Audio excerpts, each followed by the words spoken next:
हाँ जी बेटा, let us start with the last concept we have done बेटा yesterday। तो उसके लिए बेटा हम क्या करेंगे, देखिए मैं रिकॉल कर देती हूँ आपको पिछला कॉन्सेप्ट भी, ताकि आप लोगों को कोई प्रॉब्लम ना हो।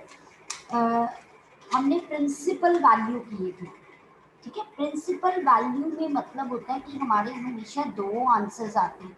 दो आंसर्स क्यों आते हैं? रीजन बीइंग बेटा कि मेरे पास हो गए दो आंसर्स आने का मतलब, क्योंकि क्वाड्रेंट जो है हमारे पास, जो क्वाड्रेंट मेरे पास होते हैं, किन्हीं दो क्वाड्रेंट में टी रेशियो पॉजिटिव होता है और किन्हीं दो क्वाड्रेंट में टी रेशियो क्या होता है, नेगेटिव होता है। तो दैट्स वाई जब भी प्रिंसिपल वैल्यू कही जाए तो दो आंसर्स मेरे पास आते ही आते हैं बेटा, ठीक है जी। तो उसके लिए मैं आपको रिकॉल करवा रही हूँ एग्जाम्पल 19 ऑन पेज बेटा 74, ठीक है। देखिए कैसे tan x मेरे पास हो गए अगर -1/√3 होगा, ओके जी। मैंने सिर्फ आपको ये कहा, अगर आप चाहते हो, मैं बिल्कुल लेमैन की लैंग्वेज में बता रही हूँ कि अगर tan है, आप चाहते हो इधर भी tan आए, तो हमेशा या तो पाई और 2 पाई से ही डील करना है। लेकिन अगर आप टी रेशियो को चेंज करना चाहते हो, tan की जगह cot, सीकेंड की जगह कोसिकेंड, साइन की जगह कॉस, तो बेटा हम डील करते हैं π/2 या 3π/2 से, ओके बेटा। तो उसके लिए बेटा अब ध्यान से देखना मेरे पास क्या कॉन्सेप्ट होगा। जस्ट ये मैं चाहती हूँ tan का tan ही दे, नेगेटिव भूल जाओ, पहले सबसे पहले नेगेटिव भूल जाओ। अब tan जो है कौन कौन से क्वाड्रेंट में नेगेटिव होता है, tan कौन कौन से क्वाड्रेंट में नेगेटिव होता है समृद्धि? Yes, ma'am. tan Second and fourth quadrant. आप कहते हो सेकंड एंड फोर्थ क्वाड्रेंट में, ठीक है, नेगेटिव होता है, बिल्कुल करेक्ट। अब अगर मैंने सेकंड क्वाड्रेंट में जाना है तो मुझे पता है यहाँ पर π-θ करूंगी तो बेटा सेकंड क्वाड्रेंट में पहुंच पाऊंगी, ओके जी। अब अगर मैंने फोर्थ क्वाड्रेंट में जाना है तो यहाँ पर भी 2π-θ कर पाऊंगी, क्योंकि अगर मैंने थर्ड में जाना होता तो π+θ, क्योंकि पाई में कुछ ऐड करूंगी तो थर्ड जाएगा।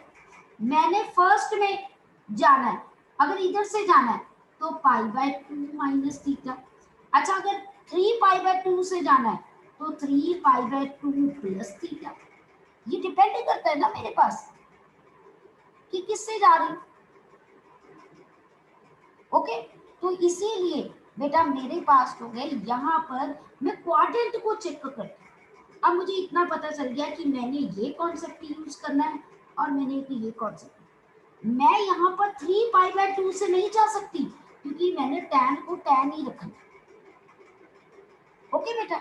तो मेरे पास यहाँ पर, अच्छा अब नेगेटिव भूल जाओ, नेगेटिव भूलने के बाद 1/√3 tan की कहाँ पर वैल्यू होती है, 30 पे होती है, 30 पे होती है ना बेटा। तो दैट मीन्स मैंने इसको ऐसे tan π/60 लिख दिया।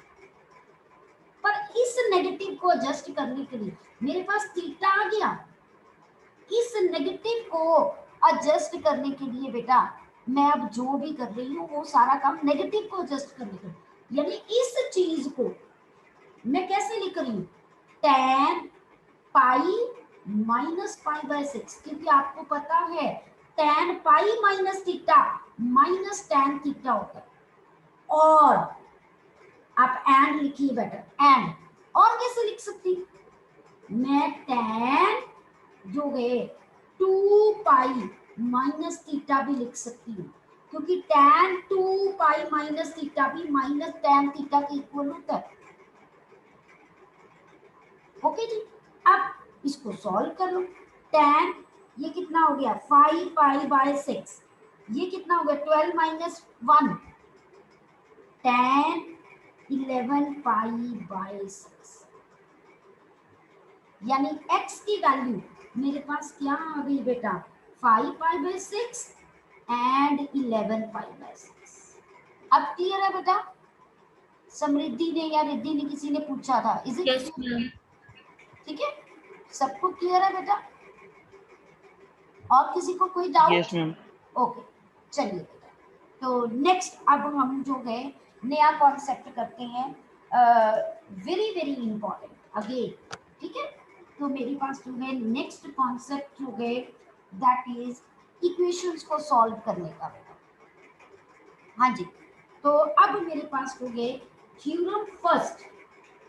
ये कॉन्सेप्ट कहाँ पर लगना है, जब हमने जर्नल सॉल्यूशन देना। अभी तक मैंने आपको प्रिंसिपल सॉल्यूशन कैलकुलेट करने को बताया, अब मैं किसका बता रही हूँ, जर्नल सॉल्यूशन कैसे निकालें। और मैंने आपको आगे भी बताया था, अभी तक जितने हमने किए उसमें कोई एन नहीं आ रहा था। अब जर्नल सॉल्यूशन में आंसर एन की फॉर्म में आएगा, क्योंकि मैंने आपको बताया था हमारे पास इनफाइनाइट मेनी एंगल्स है, अकेले 360 तक नहीं है। जब हम प्रिंसिपल सॉल्यूशन बताते हैं वो सिर्फ 0 से लेकर 2 पाई तक, मतलब सिर्फ एक कंप्लीट सर्कल में जितने आंसर्स आती हैं वो बताते हैं, और वो 2 ही आते हैं। लेकिन जनरल सॉल्यूशन में इनफाइनाइट आएंगे, तो उसके लिए क्या हम लगाएंगे, अगर कहीं पे भी sine x is equal to sine y आ रहा है, ये आगे भी मैं आप लोगों को बता चुकी, अगर sine x is equal to sine y आ रहा है तो बेटा अब हम क्या करेंगे, यहाँ पर बेटा हम लिखेंगे x की वैल्यू n मेरे पास pi plus -1 power n y, where बेटा जो n है वो इंटीजर्स को बिलोंग करता है, here that is integer. Okay जी, क्लियर टू एवरीवन? ठीक है जी, ये पहला हमारे पास हो गया। सेकंड मेरे पास हो गए, अगर cos x is equal to cos y हो, ऑलरेडी हम लोग ये जो है उसमें कर चुके हैं बेटा, कॉम्प्लेक्स में। तो मेरे पास हो गए बेटा यहाँ पर जब भी cos x is equal to cos y हो, तो बेटा हम x की value 2n pi plus minus y लगाते हैं। ओके जी, क्लियर? अब बेटा वेयर अगेन n किसको बिलोंग करता है, z को बिलोंग करता है। अगर tan का है हमारे पास तो tan x is equal to, अगर tan y है मेरे पास, तो देन बेटा x की value n pi plus y, again n किसको बिलोंग करता है, z को।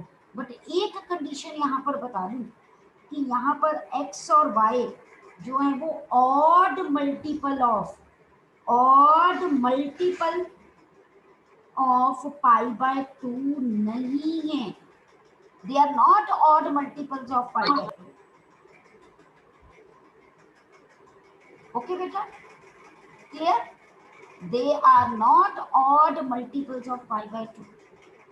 मैं किसी एक का प्रूफ करके बता देती हूँ आपको, आप बाकी सबका प्रूफ खुद करो। ठीक है जी, सिर्फ एक का proof, let us do one proof. ठीक है, ताकि आपको पता चले ये बना कैसे, हम इसको जनरलाइज कैसे करते हैं, है ना, क्रैम नहीं करना हमें। अच्छा, अगर बेटा मेरे पास sine x is equal to sine y है, ठीक है, तो इसका मतलब मैं इसको इधर ले आऊं, sine x minus sine y equal to 0 हो गया। अब sine x minus sine y equal to 0, ये साइन का यहाँ कोई आपको फॉर्मूला पता चल रहा है कि कोई लगा सकते हैं? हाँ जी, anybody from you just raise your hand. Assis, unmute yourself and tell me the answer बेटा। Assis, unmute yourself बेटा। Yes ma'am. आप मुझे बता सकते हैं असीस, यहाँ कोई फॉर्मूला आपको लग रहा है कि लगा सकते हैं, कोई फॉर्मूला कुछ पता चल रहा है बेटा आपको? मैम वो वाला फॉर्मूला लग सकता है 2 cos very x plus y by 2 very good very good. 2 sin। cos x plus y by 2 sin x minus y by 2, that's too good essence. ठीक है बेटा, तो अब किन्हीं दो टर्म्स का प्रोडक्ट जीरो, टू तो जीरो हो ही नहीं सकता ना, टू कभी जीरो के इक्वल नहीं हो सकता, ये उधर जाके 0/2 नेक्स्ट स्टेप में ये खत्म नहीं होता। अब किन्हीं दो टर्म्स का product zero, what does it means कि cos x plus y by 2 भी जीरो और sin x minus y by 2 भी जीरो है ना मेरे पास बेटा। अब अगर आपको याद हो, हमने जीरो वाली क्वांटिटी की थी, हमने जीरो वाला कि कोई भी टर्म जीरो के इक्वल कब हो सकता है, आपको पता है कॉज जीरो कब हो सकता है, मैंने आपको टेबल में भी बताया था, मैंने ग्राफ करके भी बताया था, जब मेरे पास कॉज ऑफ थीटा जीरो तब होता है जब theta odd multiple of pi by 2 होता है, जब theta odd multiple of pi by 2 होता है। यहां से क्या निकलेगा, साइन थीटा जीरो कब होता है, जब मेरे पास थीटा जो है वो n पाई होता है, n इज एन इंटीजर, ठीक है ना। तो अब यहां से जनरलाइज करेंगे, यहां से जनरलाइज कैसे करेंगे, हमारे पास क्या आएगा यहाँ पर, मैं 2 को उधर ले जाऊं, ओके, ये 2 को भी मैं उधर लेगी तो ये खत्म हो गया था, हो गया ना बेटा। तो यहां से मैं x की वैल्यू कैलकुलेट कर लूं, जब मैंने यहां से x की वैल्यू कैलकुलेट की तो क्या आया, 2n plus 1 pi minus Y, यहां से x की वैल्यू कैलकुलेट कर लूं, 2n पाई प्लस मेरे पास हो गया बेटा, यहां पर क्या आएगा मेरे पास, if you see what I will get here, है ना। तो मेरे पास मैम अगर आप प्लस वाई। देखो, हाँ जी बिल्कुल करेक्ट बेटा, बिल्कुल करेक्ट, जब आपके पास यहाँ पर आया तो दैट इज प्लस वाई आया, और आपको पता है it is clear to you कि यहाँ पर जो है n बिलोंग्स टू इंटीजर्स है 100%, ये नहीं भूलना, आप फ्रैक्शन में नहीं ले सकते n को कभी, बिकॉज हियर n जो है आपके पास क्या है, इंटीजर्स। अब इन दोनों रिजल्ट्स को मुझे कंबाइन करना बेटा, मुझे इसको जनरलाइज करना होता है, तो बेटा जनरलाइज करने के लिए अगर मैं क्या करूं, यहाँ पर नेगेटिव आ रहा है ना, यहाँ पर पॉजिटिव आ रहा है, यानी ऑल्टरनेटिव साइंस चल रहे हैं ना, तो अगर मैंने इसको जनरलाइज करना है तो मैं क्या करूं, यहाँ पर मैं यहाँ पर बेटा x की वैल्यू कैसे रिप्रेजेंट कर सकती हूँ, दैट इज 2n plus 1, क्योंकि 2n plus पाई यहाँ पर 2n पाई दोनों में आ रहा है ना, तो जब मैं कंबाइन करूंगी बेटा यहाँ पर रिजल्ट से, पहले मैं इसको कंबाइन कर लूँ फिर मैं इसको करूँ, मीन्स इसको जनरलाइज करूंगी, तो इसको जनरलाइज करने के लिए can I write it as 2n1 into pi, और ये -1 को कैसे एडजस्ट कर दूं, -1 की पावर 2n प्लस जो है 1 इंटू वाई, देखिए क्योंकि अगर मैं n की वैल्यू 1 लेती हूँ, यहाँ पर अगर n की वैल्यू 1 ली तो यहाँ पाई बन गया और यहाँ पर -y बन गया, मेरे पास यहाँ पर भी देखिए सेम बनेगा, अगर मैं n की वैल्यू 2 लूंगी यहाँ पर 5 बनेगा, यहाँ पर -y रहेगा और यहाँ पर भी इसके अकॉर्डिंगली सेम आंसर बनेगा, मैंने चेंज कुछ नहीं किया, सिर्फ जनरलाइज करने के लिए इस नेगेटिव को मैंने यहाँ पर एडजस्ट कर दिया, ओके जी। अब क्या करें हम लोग यहाँ पर, अब इसको जनरलाइज करने लगेंगे, ठीक है बेटा। जनरलाइज थोड़ा सा मुश्किल होता है, बट क्योंकि दोनों रिजल्ट्स को मुझे कंबाइन करना है तो उसके अकॉर्डिंगली मुझे जनरलाइज करना बहुत जरूरी है, ठीक है। अब मैं ये सारा रब कर दूँ क्योंकि इसकी नीड नहीं है, मुझे सिर्फ इसकी नीड है, तो बेटा मेरे पास जो है यहाँ पर, अब आ जाइए इस रिजल्ट को जनरलाइज, हाँ जी इसको ऐसे रिजल्ट को मैं जनरलाइज करूं कि x is equal to 2n pi मेरे पास हो गए प्लस -1 की पावर 2n वाई, क्योंकि मुझे आंसर प्लस में ही चाहिए, प्लस में चाहिए तो इवन पावर चाहिए ना, मैंने इवन पावर लिखी, कुछ भी यार अपने आप प्लस आता है। अब एक रिजल्ट मेरे पास ये है बेटा, है ना, और एक रिजल्ट ये। अब क्लियर कट है, सारी वैल्यूज आ रही है, यहाँ पर ऑड आ रही है, यहाँ पर इवन आ रही है कि नहीं आ रही? देखो ये ऑड है, ये इवन है, तो यानी वैल्यू सारी इंक्लूड होगी। तो ऑन कंबाइनिंग दिस x मेरे पास मैं सीधा n पाई ले लूं, प्लस यहाँ पर नेगेटिव आ रहा है, यहाँ पर पॉजिटिव आ रहा है, दोनों आ रहा है ना, तो -1 की पावर n ले लूं। मैंने ये सिंप्लीफाई कर दिया रिजल्ट। मैं फिर बता रही हूँ, ये केस ऑड वाला है और इधर से ये नेगेटिव वाला है, ये केस इवन वाला है, लेकिन ये पॉजिटिव वाला है। इवन है तो अपने आप मेरे पास जो है उसके अकॉर्डिंगली रिजल्ट आता है। तो मैंने कंबाइन कर दी, क्योंकि यहाँ पर कंबाइन होकर ये आया और दोनों को कंबाइन होकर मतलब कंबाइन रिजल्ट। ठीक है बेटा, क्लियर? ये प्रूफ आते नहीं है, बट मैंने आपको सेफर साइड में होने के लिए कि ये बना कैसे, मैंने आप लोगों को ये बताया। तो ये सारे के सारे रिजल्ट्स बेटा तीनों के तीन, अगर सीकेंड आए मान लो कहीं पे secant x is equal to secant y, तो दोनों को कॉस में चेंज कर दो ना बेटा, अपने आप रिजल्ट बन जाए। अगर आया उधर से cot x is equal to cot y, tan में चेंज कर दो ना, cot का लर्न करने की जरूरत नहीं, हम करते ही नहीं है। हमारे पास तीन ये बेसिक टी रेशियोज हैं और तीनों का मैंने आपको बताया। तो let us do now the question. ठीक है, क्वेश्चन करेंगे तो आपको पता चलेगा यूज कैसे किया हमने। अभी तक तो सिर्फ मैंने आपको जनरल फॉर्मूलेस बताया। और कैसे लिखा आता है बेटा, एग्जाम्पल 20th में देखिए, फाइंड द सोल्यूशन ऑफ, देखो यहाँ उसने प्रिंसिपल वैल्यू नहीं लिखी, क्या कहा आपको, सोल्यूशन बताइए बस। तो सोल्यूशन मतलब जनरल सोल्यूशन। ओके जी, तो अब बेटा जब मैं सोल्यूशन बताने लगी हूँ, पहले प्रिंसिपल वैल्यू निकालनी है, बट छोटी वाली वैल्यू लेनी है। मतलब जो क्वाड्रेंट पहले आता, मान लो साइन नेगेटिव, साइन नेगेटिव कहाँ से आता है, थर्ड और फोर्थ में, तो आपने थर्ड क्वाड्रेंट वाली वैल्यू लेनी।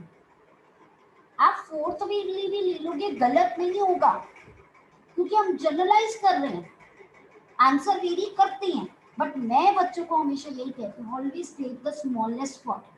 एक्यूट एंगल, एक्यूट एंगल पहले वाले क्वाड्रेंट में ही आएगा ना, जितना आगे क्वाड्रेंट बढ़ते जाएंगे एंगल बढ़ता जाएगा, not acute, smallest angle. Okay जी, तो अब साइन नेगेटिव थर्ड और फोर्थ दोनों में होता है बेटा।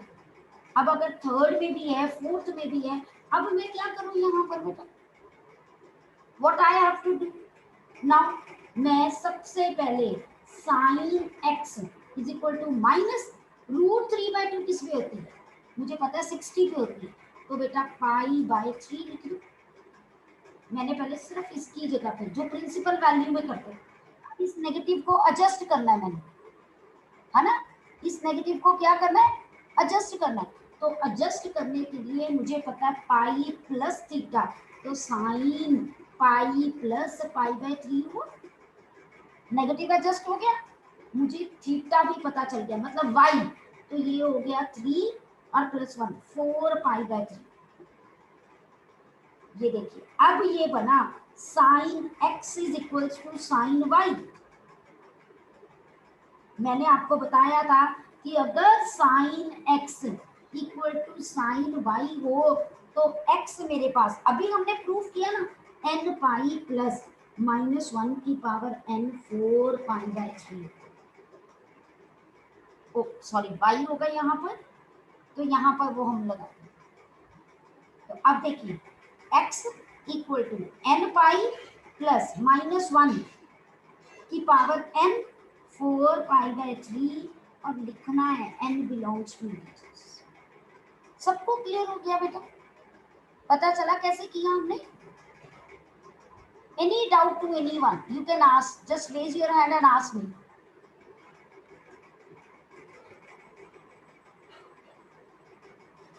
हाँ जी. Any problem to anyone? आप पूछ सकते हो बेटा. चले बेटा आगे. Okay Jeevitesh want to. चलिए बेटा ठीक है. अब नेक्स्ट एग्जांपल. यस जीवितेश बेटा. जीवितेश आप रेज करते हो हैंड. हाँ जी. यस बेटा. यस जीवितेश आस्क मी बेटा क्वेश्चन. माइनस अंदर एडजस्ट किया था sine minus sine pi by 3 को. बेटा अंदर जैसे आप कैसे पॉजिटिव में लिए हैं. बेटा हमने इस नेगेटिव को एडजस्ट करना होता है. एडजस्ट करने के लिए जीवितेश आपको जैसे साइन पाई प्लस थीटा आपने ये किया हुआ है. ये माइनस साइन थीटा होता है. किया ना जीवितेश आपने. Yes ma'am. है ना. तो मैंने यस मैम. Yes ma'am. ये दिया है. मैंने ये बना लिया इससे. Okay okay. समझ आई बात. ठीक है. Yes ma'am. चलिए चलिए नेक्स्ट करते हैं बेटा. है ना. ये जैसे प्रैक्टिस करोगे.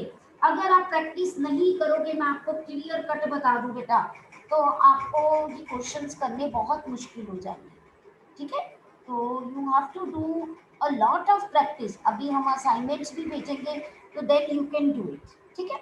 चलिए नेक्स्ट बेटा. क्वेश्चन नंबर मेरे पास 21 एग्जाम्पल. अब 21 एग्जाम्पल से cos x is equals to 1/2. अब सबसे पहले क्या करना है. सॉल्व करने को कहा.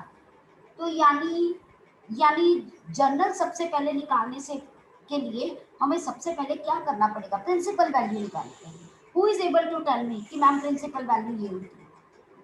जल्दी जल्दी रेज योर हैंड. हाँ जी. ओनली काव्या. बाकी हाँ जी. नमित गुप्ता. नमित अनम्यूट योरसेल्फ बेटा. Namit unmute yourself.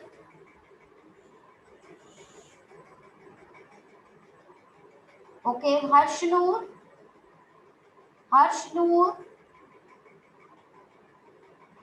हर्षनूर unmute yourself. हाँ जी. Dhruv Sonik. Dhruv Sonik. Very nice class बेटा. आर्यन तलवार. मैंने सबको अनम्यूट की ऑप्शन दी है. Yes ma'am. आर्यन बताइए बेटा आप इसको कैसे स्टार्ट कर सकते हैं. आर्यन 1/2 है. इधर कॉस है. कॉस की वैल्यू कब 1/2 होती है. 30 पे. Very good. आप कह रहे हो 30 पे. है ना. आपने यही कहा ना.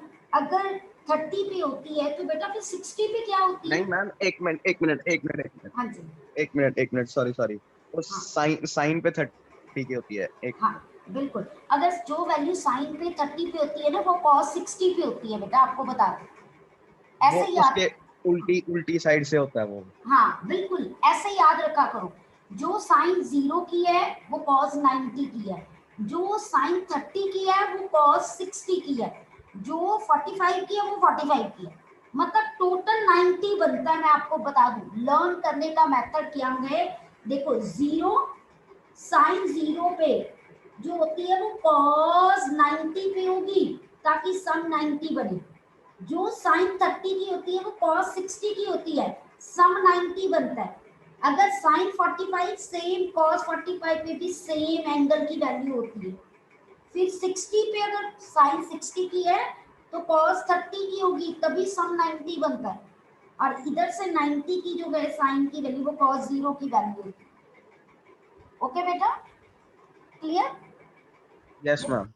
तो अब आपने कहा कि आर्यन यहाँ पर मेरी वैल्यू जो है बेटा वो क्या कहते हमने चेक कर लिया कि यहाँ पर मेरे पास तो है वैल्यू 60 की आई, तो मैंने कॉज यहाँ पर 60 लिख दिया, ओके, क्योंकि पॉजिटिव ही थी, है ना। तो और मैंने क्या लेना है, जनरल सोल्यूशन लेना है, तो मैंने सबसे स्मॉलेस्ट एंगल लेना है, और पॉजिटिव तो फर्स्ट क्वाड्रेंट में ही होता है ना, देखने की टेंशन नहीं है ना। तो अब मेरे पास x की वैल्यू यहाँ पर π/3 आई। आपने ऐसे नहीं लिखना, दैट इज रॉन्ग, क्योंकि हम क्या पूछ रहे हैं, हम जनरल सोल्यूशन पूछ रहे हैं। तो जनरल फाइंड आउट करने के लिए cos x is equal to cos y वाला लेना है, ठीक है बेटा। cos x is equal to cos y, तो दैट मीन मेरे पास बेटा x किसके इक्वल होता है, that is 2n pi plus minus, आपको याद हो तो y कितना है, where n belongs to integers, ठीक है बेटा। क्लियर हुआ सबको, कोई डाउट बेटा यहाँ तक? चले आगे मेरे पास, चलिए नेक्स्ट। अब देखना जरा, अभी तक जितने भी एंगल्स हमने कन्वर्जन की ना बेटा, वो किस में कर रहे हैं, वो सिर्फ हम पाई या 2 पाई से कर रहे हैं। बट अब जो मैं आपको बताऊंगी ना, जो मैं आपको बताना चाहती थी कि हम 90 और 3 π/2 से भी, मतलब 270 से भी कर सकते हैं, वो देखना अब आपको क्लियर होगा। एग्जाम्पल 22, इधर है tan 2x, इधर है cot minus cot x plus π/3। देखो बेटा, इधर tan है, इधर cot है, मुझे एक t रेशियो में चेंज करना है, सिर्फ एक में। तो इधर tan है तो मैं इसको भी tan में चेंज करूँ। अब चेंज करने के लिए बिल्कुल ध्यान से पहले मेरी बात समझना, फिर आपको वो क्लियर होगा। अगर मैंने रिवर्स वाला लेना होता है, मतलब कॉट को टैन, टैन को कॉट में, आपको मैंने इतना बताया था, हम π/2 या 3π/2 से जाए। इधर को जाना है तो प्लस थीटा करूंगी, इधर को जाना है तो माइनस थीटा करूंगी। सबसे पहले मेरे पास ये कॉट आया हुआ है, तो यानी टैन का होगा ना। अब टैन नेगेटिव कौन कौन से क्वाड्रेंट में होता है, एक सेकंड में, एक फोर्थ में, है ना। हमने छोटे वाला लेना, मतलब नियरेस्ट लेना, तो वही मेरा सेकंड क्वाड्रेंट है, इसको तो भूल ही जाए, ठीक है। और मुझे इतना पता है π/2 प्लस थीटा करें, है ना। तो दैट मीन्स मैं इसकी जगह पे, मतलब माइनस कॉट x प्लस π/3 की जगह मैं tan, अब क्या यूज करूंगी, π/2 प्लस थीटा, थीटा ये सारा है मेरा, यानी x प्लस π/3। अगर आप याद करो, मैंने आपको ये फॉर्मूला कराया हुआ है, tan π/2 प्लस थीटा वो माइनस कॉट थीटा होता है। पर आपको ऐसे ढूंढना पड़ता है कौन सा फॉर्मूला लगेगा, आपको ऐसे ढूंढना पड़ता है। लेकिन अगर आप ये चीज याद रखो तो आपको कुछ बनाना नहीं पड़ता, कोई फॉर्मूला नहीं देखना पड़ता, आपको सीधा पता चल जाए। सबको पता चला ये मैंने कन्वर्जन कैसे की, मतलब ये ऐसे कैसे लिखा। अगर फॉर्मूला आता है तो वेल एंड गुड, नहीं तो आप इस क्राइटेरिया से भी कर सकते। किसी को नहीं क्लियर तो प्लीज आस्क मी बेटा, मैं बार बार कह रही हूँ, डाउट्स मन में रखोगे तो वो सारे के सारे डाउट्स ही रह जाएंगे। एक्सक्यूज मी मैम, हाँ जी हिमांशु बेटा, यस बेटा। मैं एक बारी मैम प्लीज दोबारा समझा दो क्वेश्चन। हाँ मैं आपको बताती हूँ, देखिए अभी तक जितने हमने क्वेश्चंस किए थे ना हिमांशु बेटा, उसमें अगर इधर भी साइन था तो इधर भी साइन था, या इधर कोई वैल्यू नहीं थी, हमने इधर साइन था तो उसको साइन में देखा था कितना एंगल है, ठीक है। यहाँ पर बेटा अगर इधर टैन है तो मुझे सबसे पहला काम है इसको टैन में कन्वर्ट करना, ओके, तो tan में कन्वर्ट करने के लिए बेटा मैंने यहाँ पर क्या किया, मेरे पास ये माइनस कॉट थीटा था, है कॉट, चेंज tan में करना है। मैंने आपको पहले भी कहा अगर साइन दिया कॉस में चेंज करना, कॉस दिया साइन में चेंज करना, तो तब हम ये वर्टिकल लाइन से डील करते हैं, मतलब 90 और 3π/2 वजह से।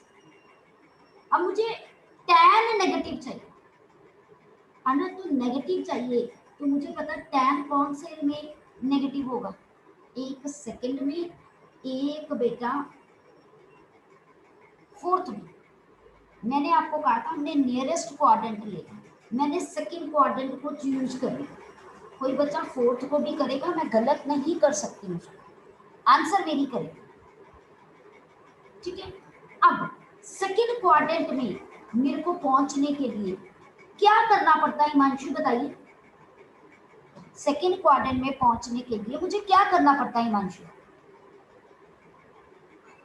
प्लस थीटा करना पड़ता है कि माइनस थीटा करना पड़ता है? Minus theta. बेटा आप फर्स्ट क्वाड्रेंट ये है ना, फर्स्ट क्वाड्रेंट से ही इधर जा रहे हो, प्लस प्लस प्लस थीटा है ना, ये पता चल गया ना आपको, तो क्लियर कट है, आपको ये पता चला कि मैं इस कॉट की जगह पे मैं tan 90 प्लस थीटा, थीटा ये मैं ये लिखूंगी तो तभी आंसर, क्योंकि 90 प्लस थीटा मैंने लिखा बेटा, तो उसका आंसर माइनस कॉट थीटा ही होता है। फॉर्मूले से भी कर सकते हो आप, इस चीज से भी कर सकते हो, मैंने आपको ये बताया हुआ है, minus cot theta is tan 90 plus theta. तब आपको कहा था ना 90 या 3π/2 हो तो कॉट का tan, tan का कॉट, सीकेंड का कोसीकेंड, मतलब को लगा है तो हटा दो, नहीं लगा तो लगा दो, लेकिन पॉजिटिव नेगेटिव क्वाड्रेंट चेक करना है। तो इसीलिए मैंने इसकी प्लेस में ये चीज लिखी। हिमांशु क्लियर हुआ बेटा कि अभी भी नहीं? यस मैम, हो गया मैम क्लियर। हाँ जी, दैट मींस अब इधर क्या चल रहा था, मैंने इसकी प्लेस में ये लिख दिया, अपने आप देखो दोनों तरफ tan बन गए, अब ये x है, ये बेटा y है, तो हम क्या करते हैं tan x is equal to tan y, पहले इसको सिंप्लीफाई कर दीजिए, ये सिंप्लीफाई करोगे तो 5π/6 बनेगा, ऐड कर लो तो 5π/6। अब देखिए क्या होता है, tan x is equal to tan y, x is equal to n plus y होता है मेरे पास, y कितना है 5π/6 plus x, where n belongs to integer। Okay, अब ये भी x है, ये भी x है, इसको इधर ले आओ ना, माइनस कर दो तो 2x माइनस x कितना बन जाएगा x। This is my journal solution where n belongs to integers। Okay बेटा, क्लियर टू एवरीवन? कोई डाउट यहाँ पर बेटा तो आप पूछ सकते हो, ठीक है जी, चले आगे, चलो। तो अब बेटा मेरे पास जो है स्टार्टिंग में लगता है कि हम कैसे कन्वर्ट करें, लेकिन जैसे जैसे आप क्वेश्चंस करोगे आपको क्लैरिटी होती है। अभी तक जो हमने किया उसमें सिर्फ एक ही इक्वेशन थी है ना, बीच में इक्वल टू एक ही टी रेशियो थी, इधर भी और इधर भी। अब हम इक्वेशंस की बात करें, यानी जितने पीछे फॉर्मूले किए हैं हम सारे के सारे जो है वो यूज करें, ठीक है। Let us do that. Example 23, okay, example 23 में बेटा हम क्या करेंगे, यहाँ पर एग्जांपल 23 में what we have to do, उसके लिए बेटा हम लोग जो है sin 2x minus sin 4x plus sin 6x equal to 0। हमने किन्हीं दो में CD फॉर्मूला लगाना है और कॉमन फैक्टर लेना, ठीक है। That we will do on Monday now, okay जी, ठीक है बेटा। जस्ट मैंने एक रिव्यू दिया है, we will do it on Monday and please try the exercise, okay, clear, try the exercise